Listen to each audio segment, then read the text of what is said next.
Hey everyone. It's been a while, I know, but aside from how consistent I've been in making these videos, but I'll just get into it and how I've been thrown off a lot of ways and getting a little too ambitious with the video recordings I've done. I wanted to do a real special one for engineering week, and I got some collected clips, but I think I'll just share them here. I even wanted to do a special one on the Burgess High School visit that we did some weeks ago. It was a single day only that it happened, and we were just sharing what we had to a bunch of middle school kids who were joining a UTEP event at Burgess High School, and of course the Burgess High School kids themselves. Let me tell you, it was much more of a joy to speak with middle school kids than high school kids. It's that one thing about high school kids that think they can do whatever they want and they're unstoppable, and maybe they are. I mean,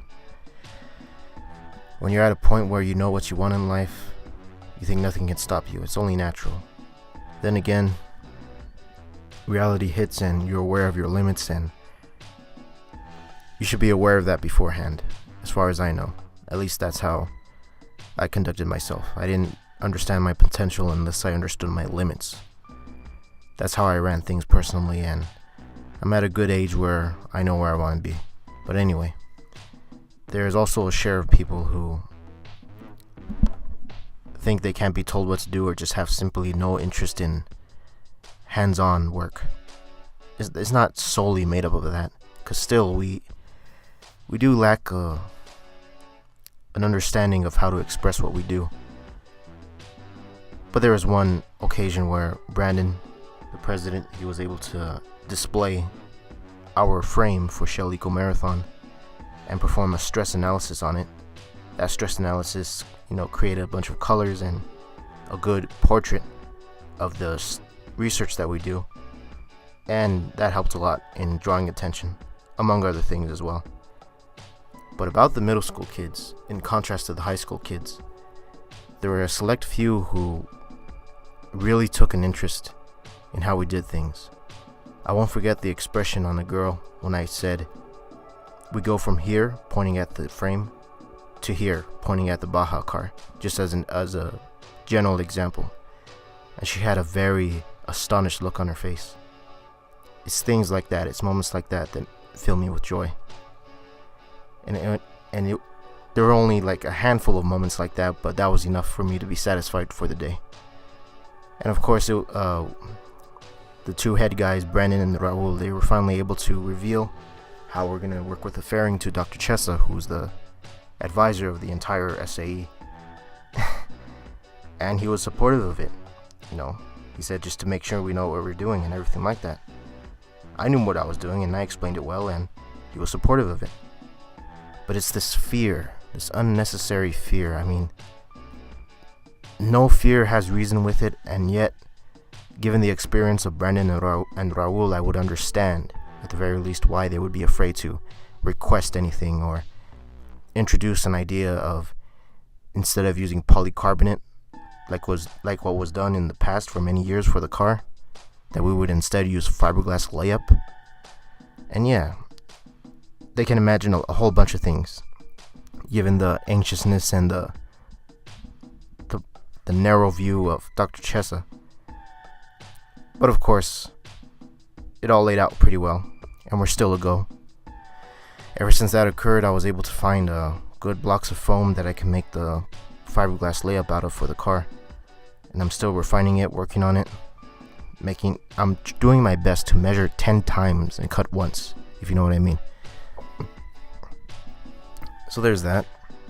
And that pretty much sums up the experience I had at the Burgess High School. And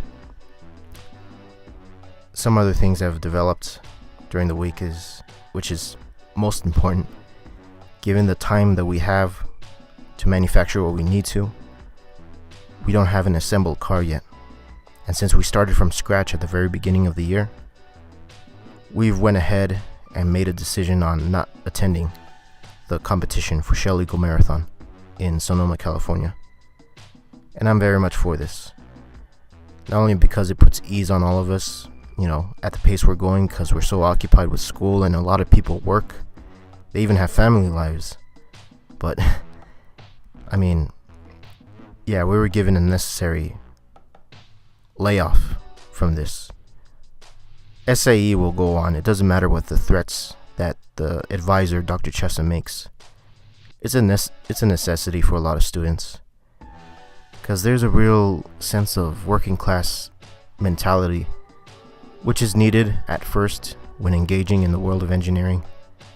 But then you see what's available and you can't help but get addicted to the academics of it, to the research. It just becomes a part of you, and so far that's always been the path that any engineering student takes. It's not only about words only.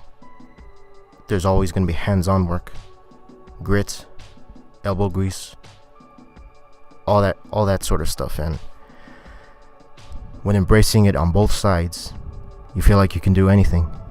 And if you ask me, that's the pure essence of being an engineer. Of course, there's always more to understand. There's always more that we don't know at first.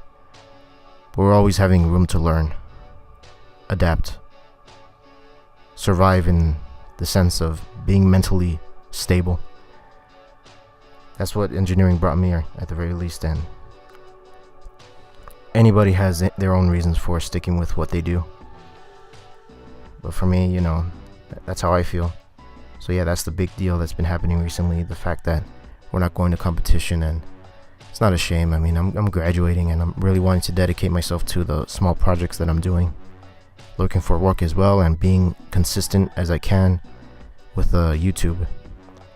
I've announced it earlier that I have a Ready Player One video essay I plan on producing, and it's gonna have to be released on Friday. I've had a script and a general layout of what I want to talk about, but I mean, that introduction just kills me. I don't think I'm ready. I have to make it strong, and everything else will just fall into place. There's so much I want to talk about. I mean, if it was up to me, I would do a Twitch live stream of watching Ready Player One and just record a commentary while watching it, because that's how attached I am to it. That's how much I see that can be dissected in it, because it's not all about nostalgia. I mean, nostalgia is just something of one viewpoint, not about the steps it takes of it being produced, technology being produced, and it evolving throughout the years, and it being used in many different ways. Where technology evolves, so does our use of it, and as our use of it evolves, so does our sense of community and sharing what we understand. Because being a part of a video game community is no different than being a part of a automotive community. It's all engineering in the end, and we may go after the aesthetic of it, and of course there's always room to see the same thing when engaging with other people. Because a good major point that I want to talk about in Ready Player One, you look at something and you see the same thing. That's having a sense of believing in the same thing. When that attachment grows between two people, that's what builds progress as a community worldwide. At least that's what I think.